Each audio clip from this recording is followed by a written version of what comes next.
Assalamualaikum warahmatullahi wabarakatuh. Waalaikumsalam warahmatullahi wabarakatuh. Selamat siang anak-anak. Siang.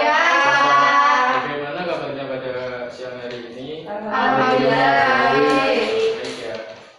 Di sini Bapak mau melanjutkan materi dari pertemuan minggu kemarin, yaitu pasar oligopoli.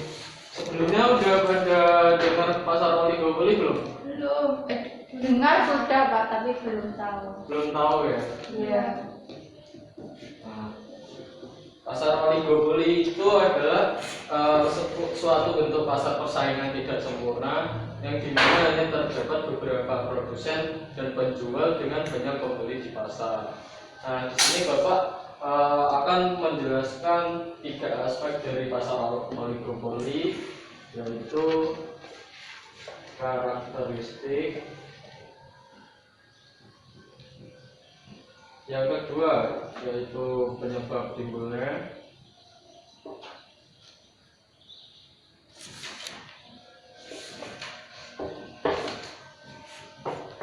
yang ketiga kelebihan sama kelemahan.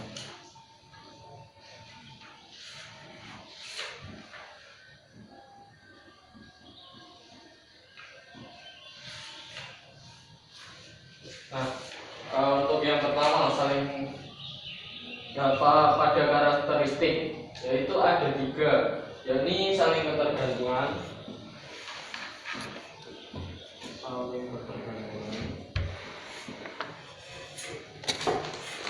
yang kedua periklanan,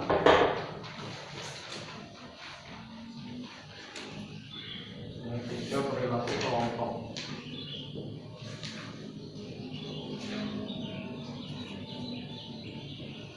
Nah, untuk yang saling ketergantungan ini bisa dikatakan perusahaan yang besar itu membentuk suatu industri, dan salah satu dari perusahaan itu kayak memulai kampanye dalam skala besar atau merancang model produk baru yang segera menangkap pasar. Hal itu pasti akan memicu tindakan balasan dari pihak pesaing pada industri tersebut. Nah, untuk yang periklanan ini adalah instrumen yang ampuh di tangan seorang oligopoli. Kenapa dikatakan seperti itu? Karena perusahaan di bawah oligopoli dapat memulai kampanye periklanan yang agresif dengan maksud untuk merebut sebagian besar pasar. Dan perusahaan lain yang dalam industri tersebut itu jelas pastinya akan menolak iklan defensifnya. Untuk yang ketiga, perilaku kelompok. Nah, pada perilaku kelompok ini, aspek yang paling relevan adalah perilaku kelompok. Kenapa? Mungkin ada 2 perusahaan yang dalam market group, atau 3 atau 5 atau selebihnya. Nah, berapapun jumlahnya, jumlahnya cukup kecil sehingga setiap perusahaan tahu bahwa tindakannya akan berdampak pada perusahaan lain di dalam grup. Sebaliknya, di bawah persaingan sempurna, ada sejumlah perusahaan yang masing-masing berusaha memaksimalkan keuntungannya. Nah, untuk karakteristik sudah selesai.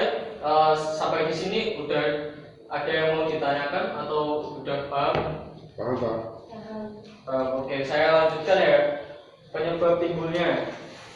Penyebab timbulnya itu ada 3 juga. Yang pertama itu adalah skala ekonomi. Skala ekonomi.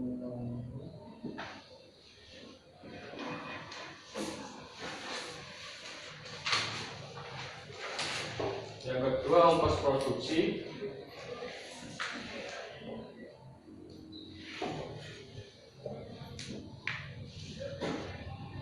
Dan keistimewaan hasil produksi.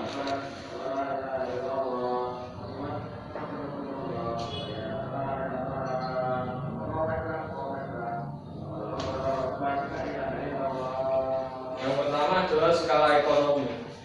Perusahaan yang telah lama berproduksi dan beroperasi relatif lebih memiliki kesempatan untuk menikmati skala ekonominya.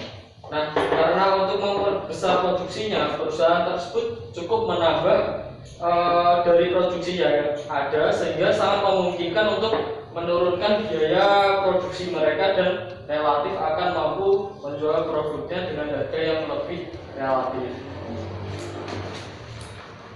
Yang kedua adalah ongkos produksi. Nah, di sini perusahaan yang lama akan dapat menurunkan biaya produksi dengan membuka kapasitas produksi daripada tetap menggunakan kapasitas yang lama. Yang ketiga adalah keistimewaan hasil produksi. Nah, yang ini yang paling penting ya. Kenapa? Karena untuk perusahaan yang telah lama berdirinya dan sama lamanya dengan produk yang dihasilkan, menyebutkan produk tersebut menjadi dikenal oleh masyarakat atau lebih terkenal. Nah, hal itu juga akan membuat perusahaan baru haruslah dengan cepat dan hati-hati mempelajarinya, sehingga membutuhkan waktu yang lama untuk menyaingi produk dari perusahaan lain.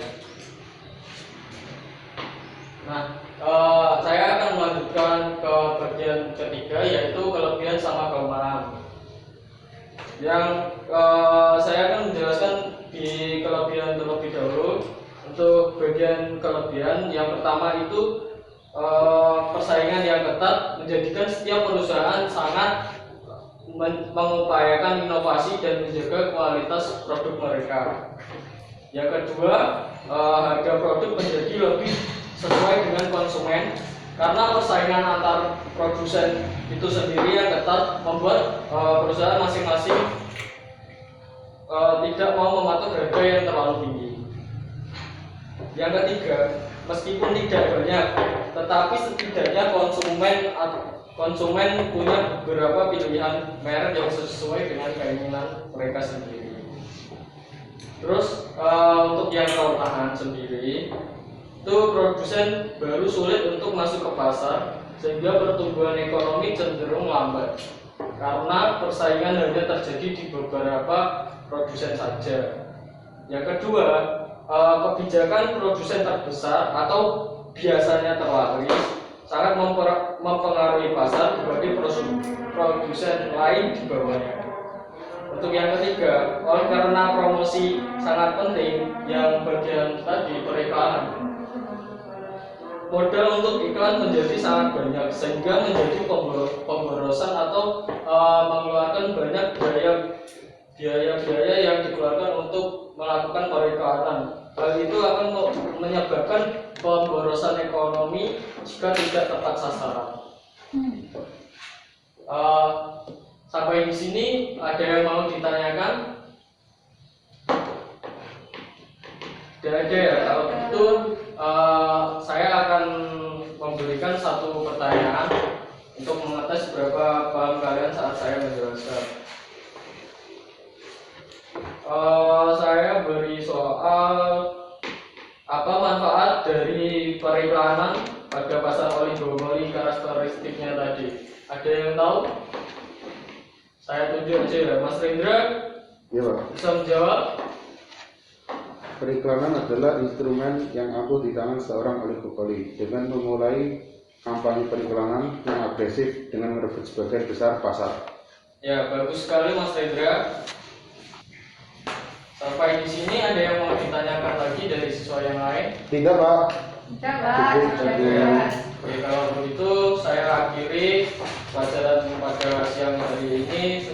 Sekian dari saya. Bila ada salah kata atau salah perbuatan, mohon dimaafkan ya. Ya, Pak. Assalamualaikum warahmatullahi wabarakatuh. Waalaikumsalam.